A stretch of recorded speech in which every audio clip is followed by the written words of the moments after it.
Welcome, and today we are honored to have with us an extraordinary leader in healthcare. That is Dr. Lisa Tank, President and Chief Hospital Executive of Hackensack University Medical Center at Hackensack Meridian Health.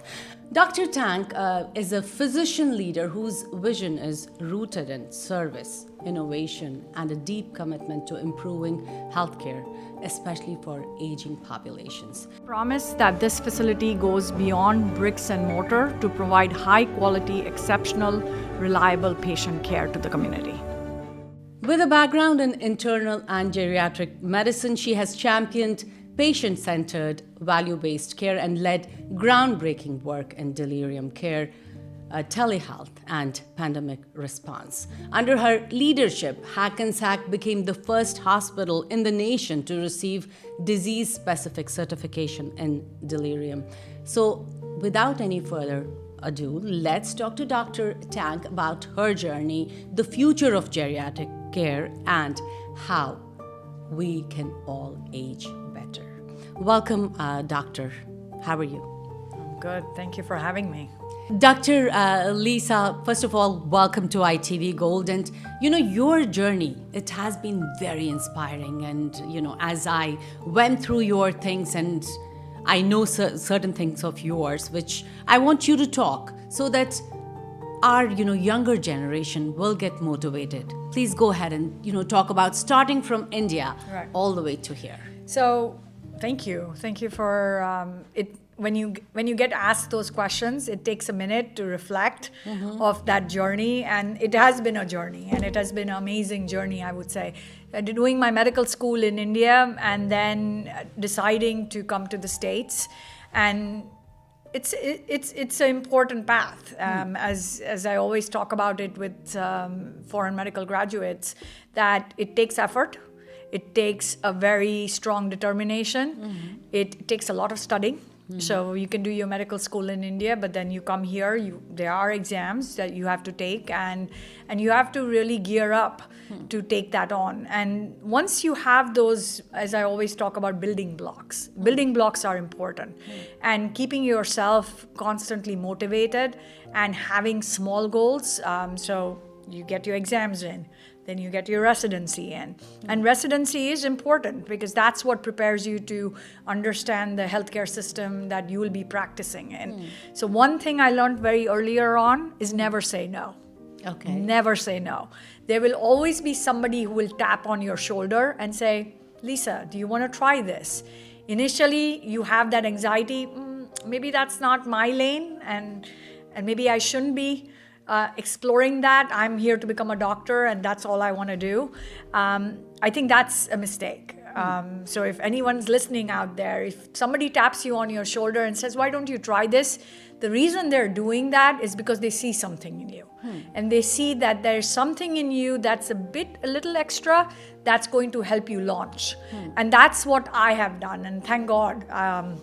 And I think that's my mother, who from wherever she is always said, don't ever say no. And believe in yourself. I think that's another important part. So as I finished my residency, then my next was in my second year of residency, I saw my patients that were coming in, 70, 80-year-olds. So you came from India, yes. right? Studied in medical school in India, in Jamnagar, MP Shah Medical School. Right. Then took the exams as USMLE 1, 2, applied for residency, ACGME, did my residency in New York. And then by the second year of residency, I realized that I want to take care of older patients because they came in with one thing and they were all independent people. And within the hospital four walls, they developed illnesses that they couldn't go back to being that independent. Right. So decided to do geriatrics, applied, interviewed, and was fortunate enough to get a position at that time it was UMD&J, Rutgers, and Hackensack. So did my fellowship there, and then decided that. But was it easy doing all that? I think nothing is easy, honestly. Irrespective, it is a mindset because you are moving from, number one, your home. You are coming to a new place. You are making new friends. You are in a new environment. So I wouldn't say it was hard, but it definitely took courage. It definitely took courage. It definitely took some discipline, and it took some patience. Being in a new environment and a new healthcare model. So I would say that is important. Is it hard? Of course it's hard. Medicine is not something like as a cakewalk. But I think people who take on medicine have that mindset that they are ready to work. And there are no shortcuts. So you put your head down, you really develop a mindset of doing your best every single time, but it's also being open and absorbing, because there's a lot of things coming to you from different angles, and being thoughtful of that is important. So as the journey continues in geriatrics, one of the things I decided is there were a lot of folks who were not getting care in their homes. So we started doing house calls. We went to patients' homes and took care of house calls. We decided to have a robust geriatric fellowship so we can train the future geriatricians. Then one of the things that started happening is I wanted to get involved in how is the hospital running? How is medical staff governance? How are we supporting our medical staff to continue to learn and excel? And that's how I got involved in what's called a medical executive committee. And one of the things that Dr. Pranay Vaidya refers is involve the younger doctors in that medical governance. And what that governance is creating what we call as medical staff bylaws.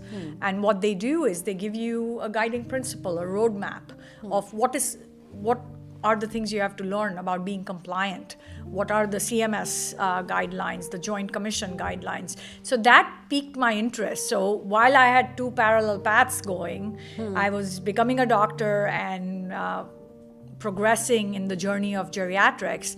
I also had that fortunate encounters with mentors who said, why don't you try this? Why don't you come and work with me for a couple of hours? And that's what I would say with both my mentors, Mark Sparta, who was the current president and is now a Northern Region president.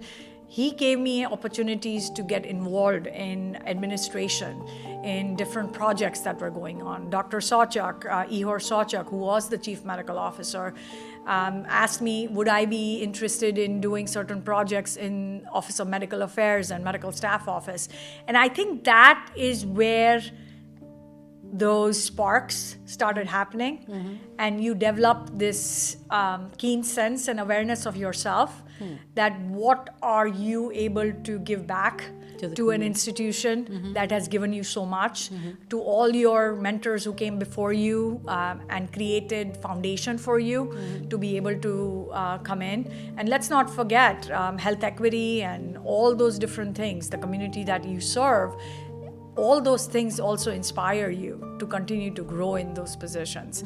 And I was fortunate. Nothing happens without having the right people in your life tapping you and telling you. And at the same time, I was very determined to learn, to put pathways and processes into place that will continue to build, but at the same time elevate the entire medical staff. And I think that's where really that administrative leadership track started. And both are really integrated. There is no one without the other. You have to be a good clinician for you to be able to function.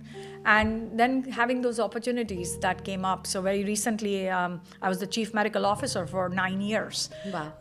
At Hackensack University Medical Center. And very recently, last June, I stepped into the acting role of president as Mark Sparta moved into the Northern Region. And that acting role really was a whole different perspective on healthcare. It took me out of that medical staff and really showed me, how do you build an infrastructure?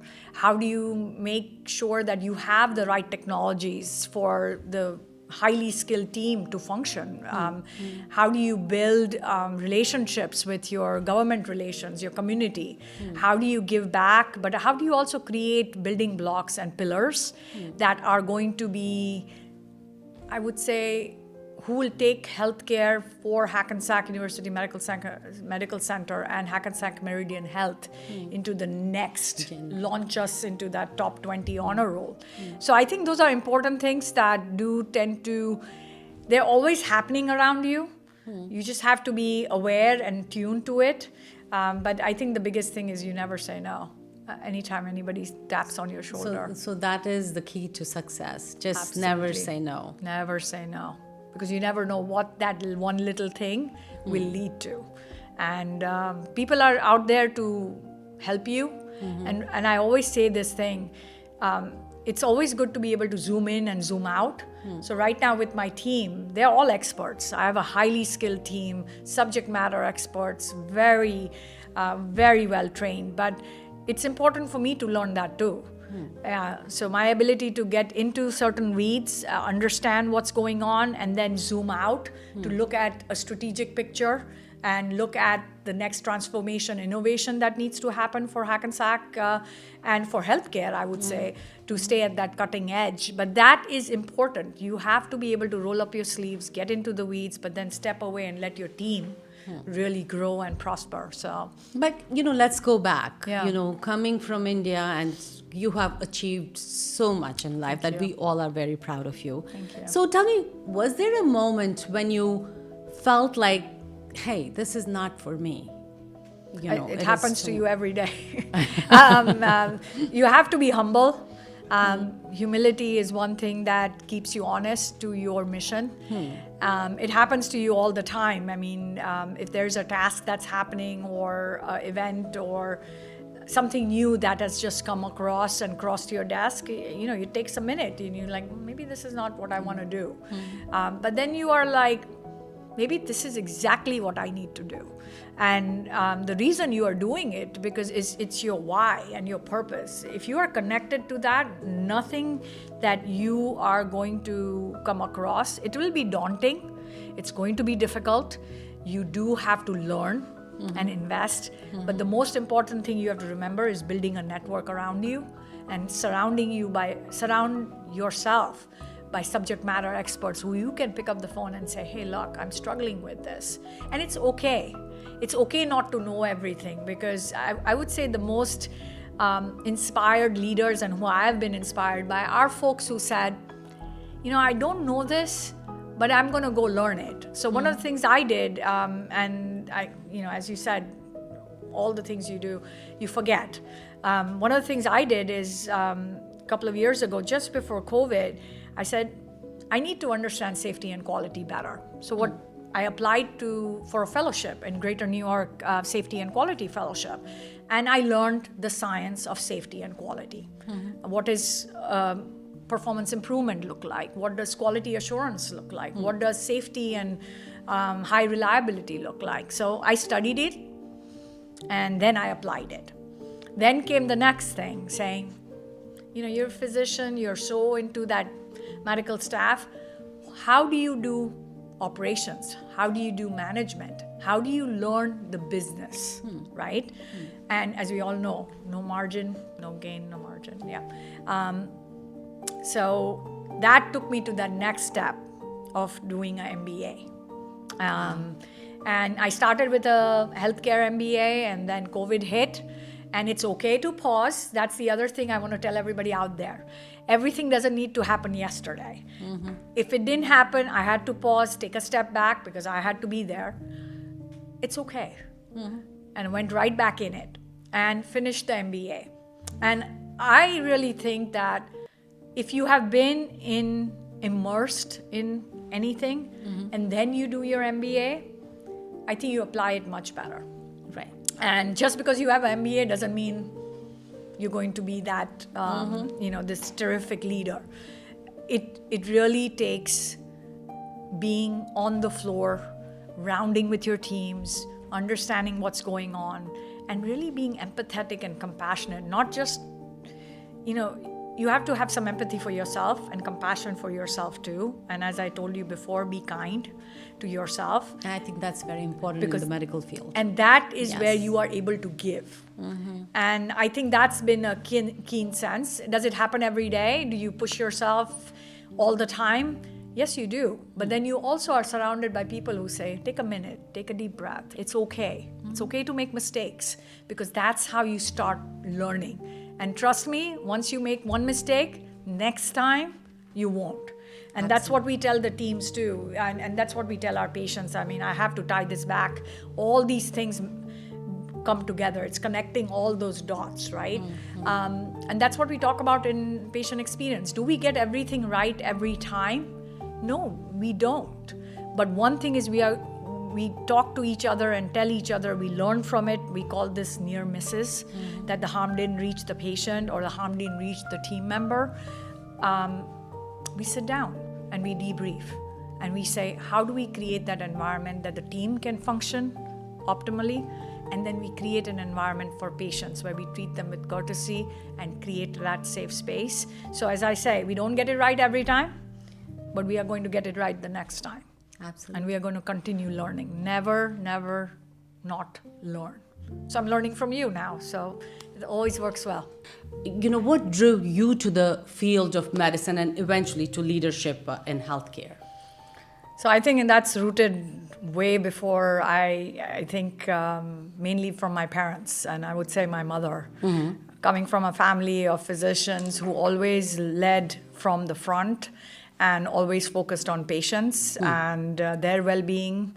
So I was taught way early about patient-centered care. Wow. And I think that's what drove me to, in a way, to connect with my mother. And that connection is what inspired me. And that's how medicine was really, I would say, in my veins, as they say. And then it was just question of growing up, pursuing a career, and always making sure that you advocated for your patients.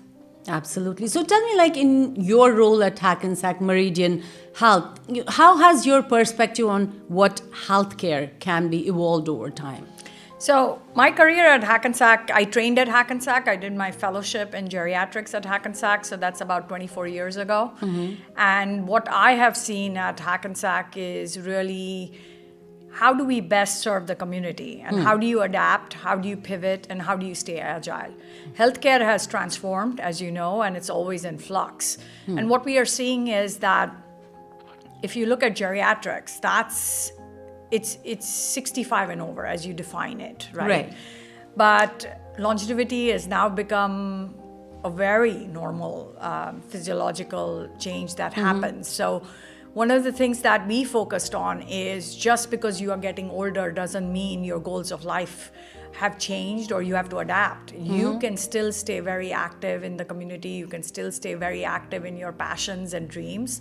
And that's what we did at Hackensack University Medical Center, Hackensack Meridian Health. We became an age-friendly system and to adapt to meet the patient where they are. Not to expect them to come to you in a setting. We will meet the patient irrespective of age, irrespective of physical, mental status. Our goal is to really make sure that we focus on quality of life.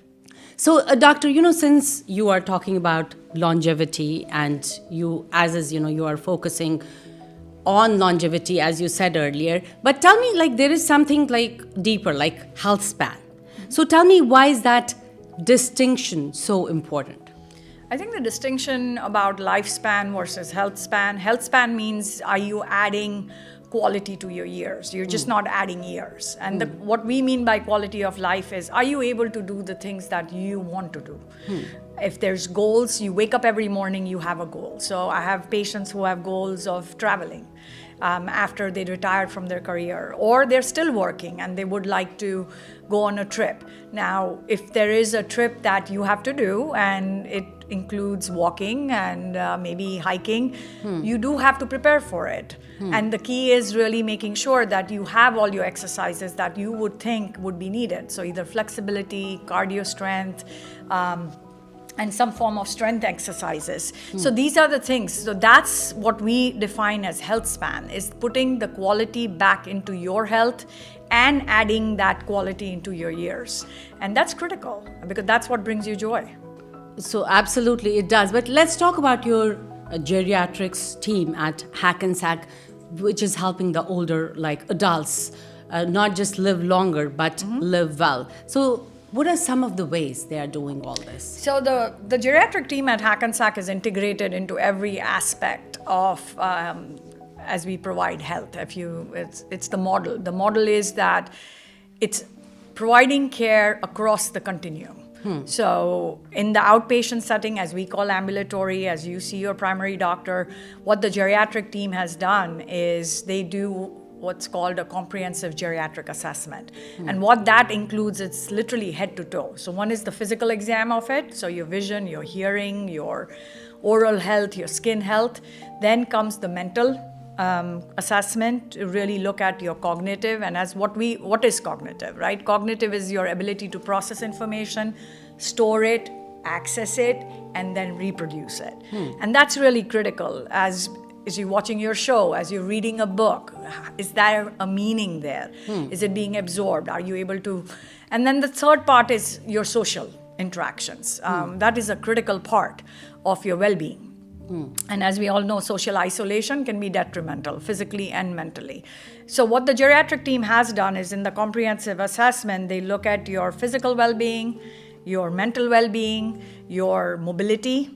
That's very critical. And there's something called frailty. That's a big piece. That means in the next couple of years, how is your body going to be able to handle, God forbid you get sick? Is there a reserve built in? And then we go forward and look at goals of care. We are also very patient-focused, patient-centric.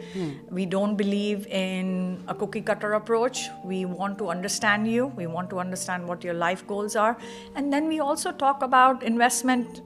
I always say, everybody invests in amazing portfolios financially. Why not invest in your health? Because that's your wealth, really. And you're very right. Yeah. You know, health is wealth, as they say, as As they everybody say. says it. So, and you know, you often mention like biological age over chronological age. So, how does that affect how you treat and care for patients? I think physiology of aging is important to understand. That's why geriatricians are critical in your age span. Biological aging does happen, but there are quite a few things that are not because of aging. So as folks say, oh, I'm just getting older, that's why my bones are getting weaker. That's not true. It is going to be important to invest in your health as preventive health. So what we do is, as you think about preventive health, that means mobility, balance, cognitive, constantly making sure that your brain is stimulated. Social interactions is one very important thing. And then looking at medications. What you do with medication can affect your biological aging. So you could be a young 70-year-old, but if we add any insult of medications, your ability to function as a healthy 70-year-old will go away. So that's where the distinction comes in. Just because you're 90 doesn't mean you can't do certain things. If you've preserved your health, even at 90, you can do certain things. But your body won't do it as fast. So if you ran a marathon at 40, and now you're running it at 80, you're not going to run the same time. But you're going to be able to run it if we made sure that we preserved all the different functions. And you know, talking about all that, let's talk like prevention. What role does like proactive care play in helping like seniors avoid like serious health issues? So again, in the geriatric practice, there are different aspects of the geriatric practice. So we have wellness, lifestyle medicine, right? And then there's something called frailty, where what we do is we screen you. We screen you for mental cognitive, right? Your memory. We screen you for your physical ability. That means your balance, your strides, how well you get up from your chair, because quad strength is really critical when it comes to falls and fractures. And then we screen you for for your eyes, your hearing. If you can't hear, you can't see, your mental capacity will go down. Cognitively, that stimulation goes away. Then you get isolated because you can't hear. So you don't go and meet your friends. You don't go to events. So all these things are critical. But then the most important thing, as we all talk about, is screening for cancer and cardiac. As we all know that cardiology, and Dr. Vaidya is in the room, I know, but he believes in this too, that cardiovascular health is really a major reason why people die or cannot pursue the things they do. So checking your blood pressure, checking your cholesterol. These are all screening. These are all important things that you have to keep in mind. And then when you look at cancer screening, it is age-appropriate screening. So if you look at breast mammograms, colonoscopies, things like that. And we have evidence now that if we do catch it early, we can help and we can intervene early. Doesn't mean that that's going to be the end. It's actually something that you can do proactively. And as we all know, where does the anxiety come from? Anxiety comes from not knowing. Exactly. Once you know, you have a plan, you follow it, that helps you relax, that tells you, this is what I need to do to make sure that I can meet my goals and my dreams.